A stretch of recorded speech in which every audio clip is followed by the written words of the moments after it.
시청자 여러분 안녕하십니까? 헬로티비 뉴스입니다. 지난 24일 양구에 이어서 26일 횡성에서도 럼피스킨병 확진 소식이 전해졌습니다. 횡성군은 백신 수급에 주력하는 모습이지만 부족한 인력 문제로 인해서 어려움을 겪고 있습니다. 네, 여기에 확진 농가 반경 10km 이내 방역대에 속한 농가들은 이동 제한 조치로 불편을 겪고 있습니다.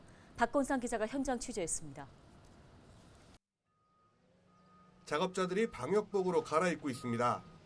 한쪽에서는 포크레인이 땅을 고르고 있습니다. 지난 26일 횡성의 한 한우 농장에서 발생한 럼피스킨병으로 인해 소 43마리가 살처분됐습니다. 현재는 소들이 매몰된 곳을 덮는 마무리 작업이 한창입니다. 이 농장에서 럼피스킨병으로 확진된 소가 나오자 방역당국은 긴급 방역에 돌입했습니다. 강원도 전체 소 사육 농가는 6만 8천여 곳으로 28만 마리가량, 횡성군은 6만 3천여 마리로 도내에서 가장 많은 소를 키우고 있어 불안감은 더욱 커지고 있습니다. 이곳에서부터 반경 10km 이내의 방역대에는 590여 농가, 소 2만 6,700여 마리가 사육되고 있습니다. 한 달 동안 소는 물론 차량들의 이동이 제한됩니다. 방역대에 포함된 농가들은 불편이 이만저만이 아닙니다. 차량 이동이 제한되면서 일부 농가는 아예 발이 묶인 상태입니다. 아무래도 저 통계하면 차례 가서 어디 좀 볼일 보러 나가고 이러는 거 좀 힘들죠. 못 나가게 하니까 차 이동 금지가 되니까 어디 못 보잖아. 현재 횡성군은 백신 3만 2천 도 분량을 확보하고 접종을 시작했습니다. 하지만 횡성군 전체 6만 3천여 두가 사육되고 있는 상황에서 백신 확보도 비상입니다. 특히 소규모 농가의 경우 턱없이 부족한 공수위 문제로 접종에 애를 먹고 있습니다. 전업 규모 농가는 읍면통해서 자가 접종을 해서 지금 공급 진행 중에 있습니다. 한 절반 정도는 완료된 것 같고, 문제는 소규모 농가인데 공수위 네 분한테 나머지 백신을 드렸는데 이게 접종하는 시간이 많이 걸립니다. 아무래도 피하 주사고 하다 보니까 시간이 많이 걸릴 것이고. 횡성군은 일단 전체 농가를 대상으로 11월 초까지 백신 접종을 마무리할 계획입니다. 하지만 백신 접종 이후에도 항체 형성까지는 3주가량 걸릴 전망이어서 강원 한우 주산지인 횡성은 추가 확산이라는 공포에 떨고 있습니다. 헬로티비 뉴스 박건상입니다. 다음 소식입니다. 강릉시가 2026년까지 도심 전역에 차세대 지능형 교통체계를 구축하겠다고 밝혔습니다. 이제는 도심 전역에 자율주행 차량이 운행하게 된다는 얘기인데요. 네, 2016 ITS 세계총회 대회장인 컨벤션 센터 건립도 시작됩니다. 강릉이 관광 분야를 넘어 ITS와 마이스 산업의 중심 도시로 도약을 꿈꾸고 있습니다. 최성식 기자입니다. 강릉시 녹색체험센터에 주차된 자율주행 차량에 탑승객들이 줄지어 오릅니다. 한국도로학회 회원들로 이날 강릉시 도시정보통합 상황실에서 ITS 시스템을 참관한 뒤 현장 견학에 나선 겁니다. 박스형 자율주행 차량은 승객용 좌석 외에 따로 운전석이 없는데 차량 센서로 수집한 정보와 각종 신호 정보를 전송받아 목표한 지점까지 스스로 찾아갑니다. 강릉시 자율주행 차량 4대가 지난 1월부터 8월까지 주행한 거리는 7,800km에 달합니다. 서울에서 하와이까지보다 더 긴 거리입니다. 오늘 탑승한 이런 자율주행 차가 조금 더 활성화돼서 시민의 안전한 그런 교통 수단으로 활용되면 좋을 것 같다는 생각을 하고 있습니다. 지능형 교통체계 ITS 시스템을 총괄하는 강릉시 정보통합 상황실. 전면에 설치된 21개의 모니터를 통해 도심 교통 상황부터 방범과 재난, 환경 분야까지 지역 내 모든 상황이 표출됩니다. 특히 구급차와 소방차 등 긴급 차량이 발생하면 시스템에 진가가 발휘됩니다. 긴급 차량의 위치와 이동 경로, 실시간 교통 상황을 분석해 자동으로 신호를 제어하는 시스템이 적용되는 겁니다. 강릉시는 2026 ITS 세계총회 전까지 도심 모든 구간에 차세대 ITS를 구축해 자율주행 차량이 운행토록 할 계획입니다. 교통신호 정보를 다시 차량에게 제공할 수 있는 그거를 이제 준비하고 있고요. 차량 CITS라고 해서 차량과 차량끼리 이제 정보를 주고받으면서 운행할 수 있는 완전 자율주행의 기본 인프라가 될 수 있는 ITS 시스템과 연계된 기반 시설도 대대적으로 확충됩니다.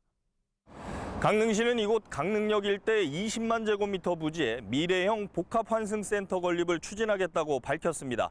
철도, 도로 등 기존 교통망에 자율주행차와 에어택시 등 모든 교통수단을 포함하는 개념입니다. 강릉시는 올 연말까지 2026 ITS 세계총회 기본 운영계획을 수립한 뒤 내년 7월에는 국토교통부, 강원도, 한국 ITS 협회 등과 조직위원회를 구성해 운영한다는 계획입니다. 세계총회 대회의장인 컨벤션센터는 강릉 올림픽 파크 내 지하 2층, 지상 4층, 연면적 4만 2천 제곱미터 규모로 건립됩니다. 또 강릉 스피드 스케이팅 경기장과 강릉 아레나를 리모델링해 전시장으로 활용하게 됩니다. 대도시는 실증 사업을 하기 어렵지만 저희는 실증 사업이 하기가 수월하잖아요. 이런 부분에 대해서 기대가 크고 제가 가지고 있는 느낌으로는 아마 역대 ITS 총회 중에 가장 많은 인원이 오지 않겠나. 2026 강릉 ITS 세계총회 개최로 인한 경제적 파급 효과는 3,200억 원 정도로 추산됩니다. 강릉시가 당초 목표한 대로 관광 분야를 넘어 ITS 기술과 마이스 산업의 중심 도시로 도약할지 주목됩니다. 헬로티비 뉴스 최성식입니다. 국도 42호선 백봉령 구간 터널화 사업비가 기존 사업비보다 증가한 2,100억여 원으로 최종 확정됐습니다. 이철규 국회의원은 보도자료를 내고 백봉령 구간 터널화 사업에 대한 기획재정부의 설계 적정성 검토 결과 이같이 확정됐다고 밝혔습니다. 이 의원은 백봉령 터널 구간 연장과 지하차도 신설 등으로 노선이 직선화되면서 정선과 동해 간 이동 시간이 단축될 것으로 기대하고 있습니다. 원주시청 공무원 노동조합이 원주시의 다면평가 폐지 조치에 반발해 감사원에 감사를 청구했다고 밝혔습니다. 노조는 27일 보도자료를 내고 다면평가 폐지는 위법한 행정행위라며 문제를 제기했지만 원주시는 묵인했다고 주장했습니다. 특히 다면평가 폐지는 법을 기준으로 일하는 공무원이 법적 절차를 지키지 않은 것이라며 추후 법적 대응에도 나서겠다는 입장을 내놓았습니다.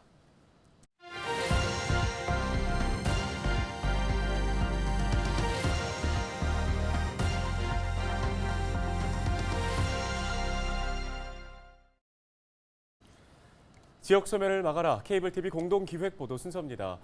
재정 자립도가 낮은 각 지자체들은 국비를 한 푼이라도 더 확보하기 위해서 사활을 걸고 있습니다. 네, 재정이 열악해 자체 예산만으로는 사업을 추진하기가 어렵기 때문인데요. SK 브로드밴드 김민재 기자가 소식 전해드립니다.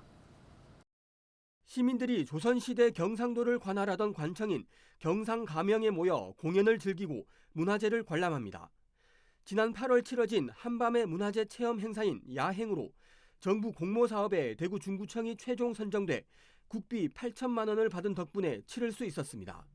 기초지자체의 경우는 예산이 아무래도 좀 한정적이다 보니까 일단 대구시 전체 시민이나 관광객을 대상으로 하는 이런 큰 프로그램 같은 경우는 이게 기초지자체의 예산만으로는 추진하기 좀 힘든 상황입니다. 그래서 저희가 이제 대구 문화유산 야행으로 이제 문화재청에 공모 사업을 신청하게 됐고. 대구 서구는 올해 총 예산 5,316억 원 가운데 사회복지 분야에 지출되는 예산만 전체의 61%에 달합니다. 나머지 1,100억 원의 예산만으로 한 해 살림을 살아야 한다는 의미입니다. 기초자치단체 같은 경우에는 자체 구비 사업만으로 충분히 사업을 할 수가 없습니다. 그래서 지원을 받고 보조금을 받고 정부 국비 지원을 받아서 사업을 추진하게 되고요. 여러 정책 사업 중에서 또 공모가 있게 되면은 그 공모가 우리 구청에 또는 우리 시청에 필요하냐를 판단하고 신청을 하게 됩니다. 특히 내년은 정부의 긴축 재정 기조로 인해 각 지자체의 살림살이는 더욱 어려워질 전망입니다. 대구만 해도 지방교부세 2,300억 원이 삭감돼 비상에 걸렸습니다. 전방위적인 비상 지출 구조 조정을 통해 세출 예산 미집행액의 30%를 절감할 계획입니다. 아직 착공 전인 공사는 발주 시기를 연기하고 진행 중인 사업도 긴급성이 떨어지는 경우에는 일시 중지하는 방안도 검토하겠습니다. 재정 자립도가 낮아 국비에 크게 의존하고 있는 대부분의 지방자치단체가 처한 현실입니다. 올해 기준 대구 8개 구군의 재정 자립도는 평균 20.8%에 그치고 있습니다. 남구는 10.6%, 서구는 13.9%에 불과합니다. 서울특별시는 지금 75%가 넘고 있습니다.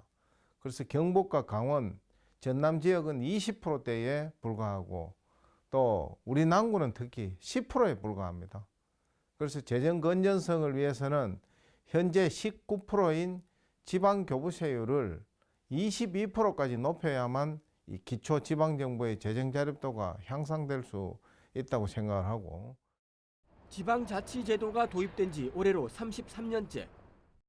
하지만 재정 자립도가 낮은 각 지방자치단체들은 쓸 수 있는 예산을 한 푼이라도 더 늘리기 위해 여전히 국비 확보에 매달리고 있습니다.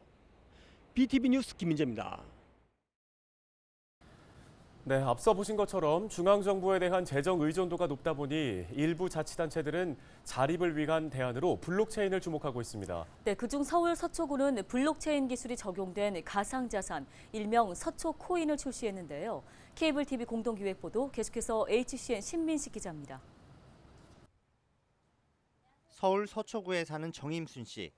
집에서 쓰지 않는 아이스팩을 동네 정육점에 가져다 줍니다. 탄소 배출을 줄이는 일에 동참하면서 코인을 적립받을 수 있기 때문입니다. 이용 방법도 간단합니다. 서초코인 앱을 실행시켜 사진을 올리고 QR코드를 찍어주면 끝. 이날 정 씨는 아이스팩 10개를 전달하고 1코인을 적립했습니다. 몇 달 사용해 보니까 앱이 너무 사용하기가 쉽고 탄소 중립 실천을 하게 돼서 너무 좋게 생각이 되더라고요. 그래서 계속 자주 사용하려고 노력하려고 합니다.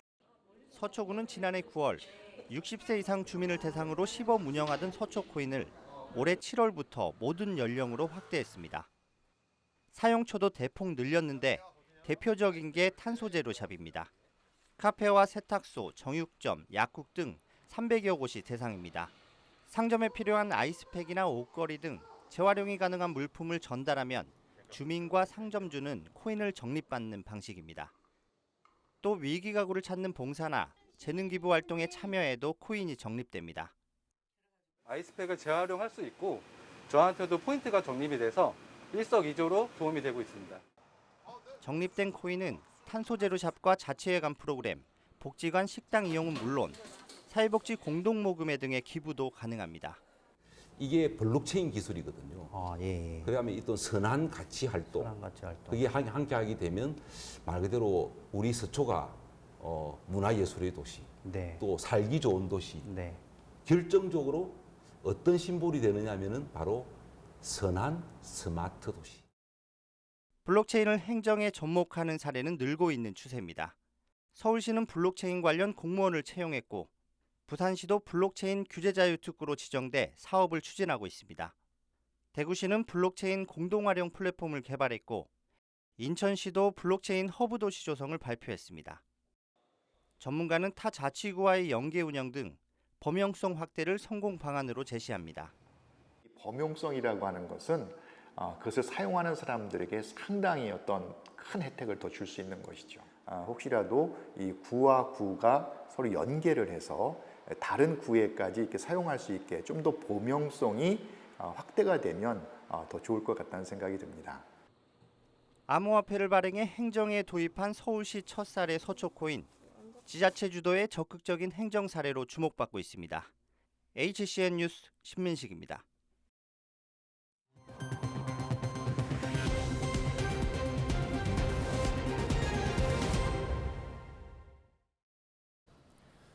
태백시가 정부의 지방보조금 삭감에 따라 예산 편성 단계부터 심의를 강화한다고 밝혔습니다. 이에 따라 지방보조금 예산 심의 시 보조사업 성과 평가 결과 반영과 신규 보조사업 자체 진단 실시 등을 통해 예산 절감에 나설 방침입니다. 이상호 태백시장은 정부의 지방보조금 관리 강화에 따른 내실 있는 보조사업 운영으로 재정 건전성 확보에 행정력을 집중한다는 방침입니다.